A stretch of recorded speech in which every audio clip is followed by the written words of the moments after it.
I've spoken to quite a lot of young people, traditional Catholics, who have raised the point that the most common cause of scrupulosity is really with regard to the sins against the sixth commandment, with regard to thought, for example, impure thoughts and things like that.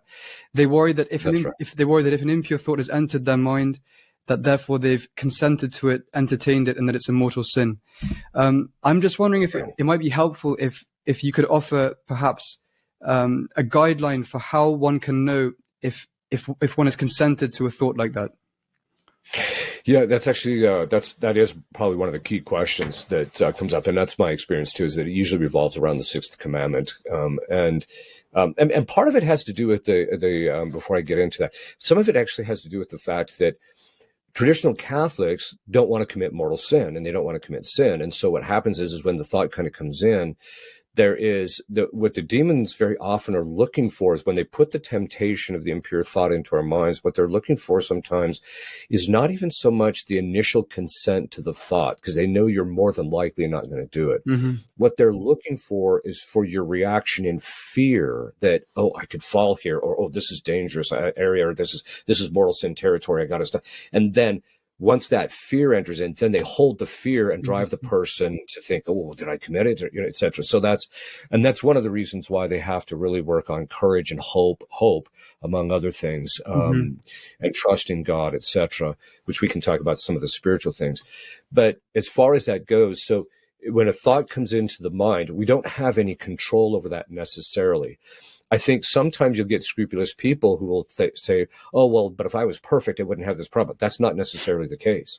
Because even the saints who reach perfection, even, like Teresa of Avila and some of these other saints that had reached highest levels of prayer complained about these distractions and that type of thing. And so, and one of the things that people have to realize is that even when we reach a certain level of perfection, God, St. Thomas says, in order for us to maintain a virtue, but also to continue to grow in the virtue, will allow the temptations to come from time to time. So people, it doesn't, somebody asked one time, when am I going to be freed of these kinds of thoughts? And they said, when you're dead, that kind of a thing.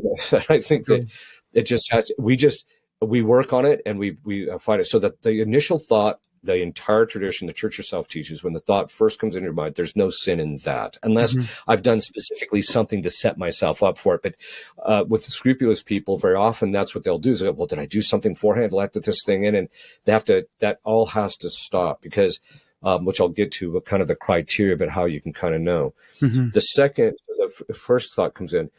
Then there's this thing called semi-deliberation or semi-deliberate, and basically what that means is, as human beings, our lower faculties, but we can also have can be some of our higher faculties, a thought can kind of come into our mind. And then we have this thing called the cogitative power, according to St. Thomas. It has the ability, he calls it particular reason, to take an image that comes into our mind and start making a series of connections in relationship to it. And it can even cause kind of emotion in the context of the actual image.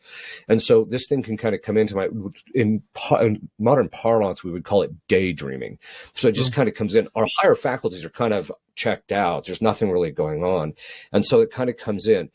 Because it's in the imagination, our emotions are moved by what's in the imagination. There can be an initial, although it's not a full consent delight, but there can be like this initial excitement, or in the case of the sexual impurity, there can kind of be this initial incitement to those kinds of things, even though it's purely at the level of the lower faculties and it doesn't include the will. So it's not at the level of the sinful, because what is sinful is what's in the will, what the will gives consent to, not what's going on in the lower faculties.